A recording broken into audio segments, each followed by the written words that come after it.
Hello' friends, নতুন এটা ভিডিঅ'লৈ সকলোকে স্বাগতম জনাইছোঁ। আশা কৰোঁ সকলো ভালে আছে আৰু ময়ো বৰ্তমান কাণখন অলপ ভাল পাইছোঁ বাৰু। এতিয়া ঔষধখিনি লগাই আছোঁ। সম্পূৰ্ণভাৱে সুস্থ হোৱা নাই, তথাপিও আগতকৈ বিষটোৰ পৰিমাণ অলপ কমিছে। আৰু এতিয়া আমি আজি এটা বিশেষ পদক্ষেপ হাতত লৈছোঁ, সেইকাৰণে ভিডিঅ'টো আৰম্ভ কৰি দিলোঁ। আৰু ভিডিঅ'টো লাষ্টলৈ চাই থাকক, সকলোবিলাক গম পাই থাকিব আৰু কি কৰিম কি নকৰিম সকলোবিলাক আপোনালোকক ভিডিঅ'টোৰ জৰিয়তে দেখুৱাই থাকিম। আপোনালোকে ভিডিঅ'টো লাষ্টলৈ চাই থাকিলে নিশ্চয় গম পাব। এতিয়া পূৰা আহি গ'লোঁ, এতিয়া কল লৈ আহিছোঁ, কল অলপ।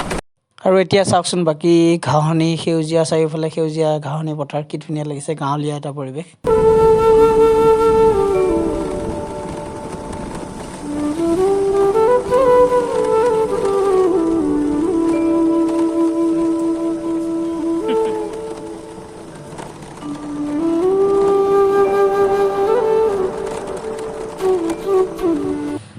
আৰু এতিয়া আহি পাই গ'লোহি।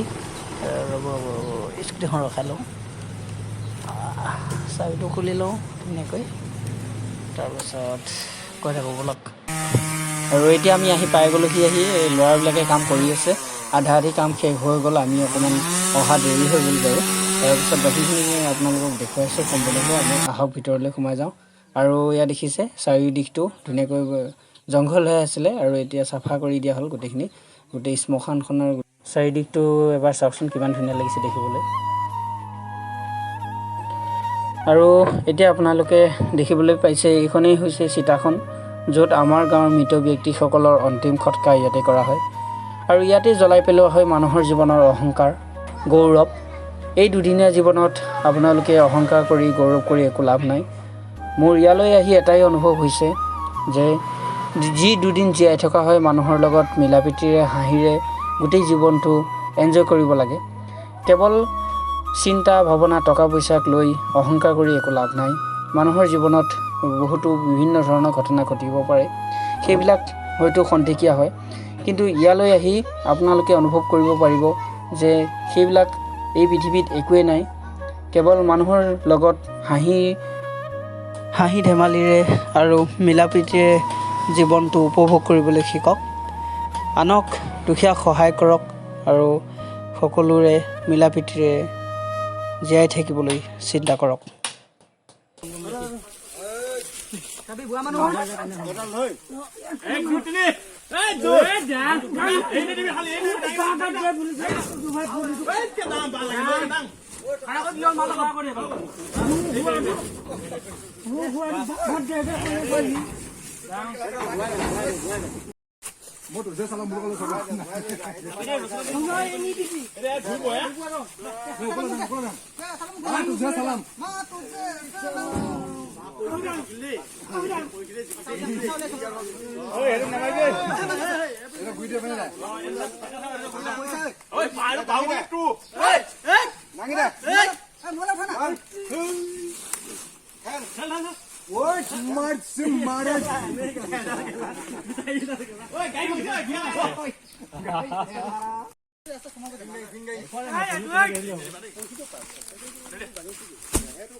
পাঞ্জা লগা হাতে হাতে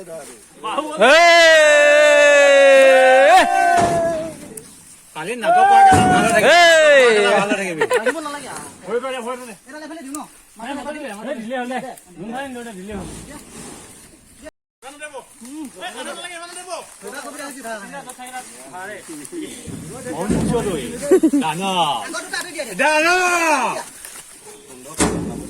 সুন্দৰ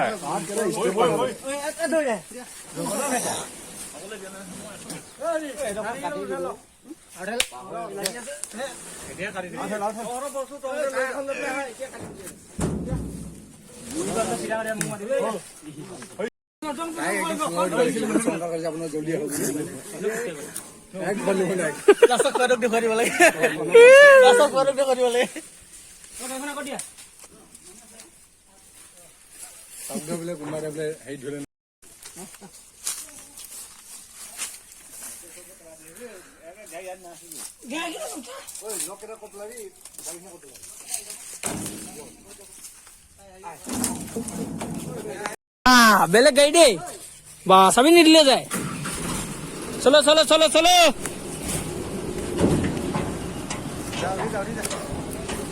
চল চল বল বল বল বল বল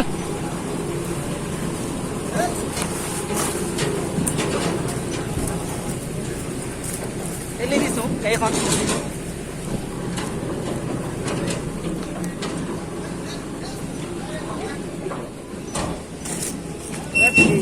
Hey, ball!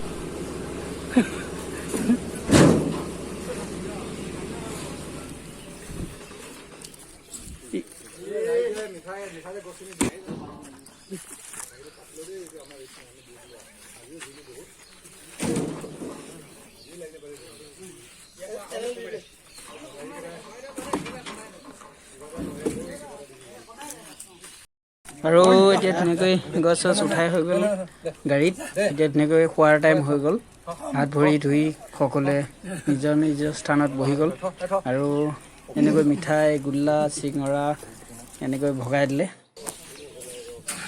খাই উঠি এতিয়া আমাৰ যাবলৈ সময় হৈ গ'ল এনেকৈ স্কুটি চাবিটো লগাই লওঁ আৰু যাব লাগে গৈ থাকিব আৰু বলক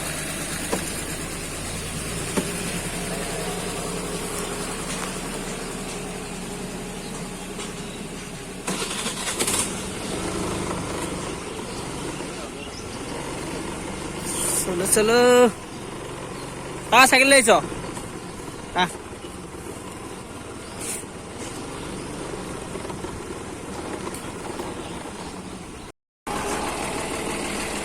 আৰু এতিয়া আহি পাই গ'লোহি আৰু আমাৰ লাইব্ৰেৰীটোৰ ওচৰতে ইয়াতে গছখিনি নমাব লাগিব ৰ'বা ৰ'বা ৰ'বা অলপ ধৈৰ্য ধৰা আৰু এই গছৰ ডালখিনি আমি ইয়াতে নমাই থ'ম ইয়াতে নমোৱাৰ পিছত শুকোৱাৰ পিছত মানে ইয়াতে মিলত লৈ যোৱা হ'ব আৰু এইফালে চাওকচোন এইটো এটা আমাৰ লাইব্ৰেৰী হয় এই লাইব্ৰেৰীটোত কিতাপ পত্ৰ থ'বলৈ আমাৰ ডেস্ক বেঞ্চৰ অভাৱ হৈছে সেইকাৰণে মানে গছখিনি কটা হ'ল আৰু এই গছখিনি ফালি ধুনীয়াকৈ মানে সুবিধা অনুসৰি ইয়াতে ডেস্ক বেঞ্চ বনোৱা হ'ব ডেস্ক বেঞ্চখিনি ধুনীয়াকৈ লাইব্ৰেৰীত কিতাপ পত্ৰ থ'বলৈ আমি ব্যৱহাৰ কৰিম আৰু এই কিতাপ পত্ৰখিনি আমাৰ গাঁৱৰে নিবনুৱা যুৱক যুৱতীসকলে নহ'লে পঢ়াৰ প্ৰতি আগ্ৰহী থকা ব্যক্তিসকলে আহি পেলাই ইয়াতে পঢ়িব পাৰিব নতুবা কোনোবা ধৰণৰ যিকোনো প্ৰশ্ন ইয়াতে আপোনালোকে আহি আলোচনা কৰিব পাৰিব ইয়াৰে সুবিধা অনুসৰি মানে ডেস্ক বেঞ্চখিনি বনোৱাৰ এটা চিন্তা চৰ্চা কৰা হৈছে সেইকাৰণে গছখিনি কটা হ'ল আৰু এতিয়া গছখিনি ইয়াতে নমাই পেলাই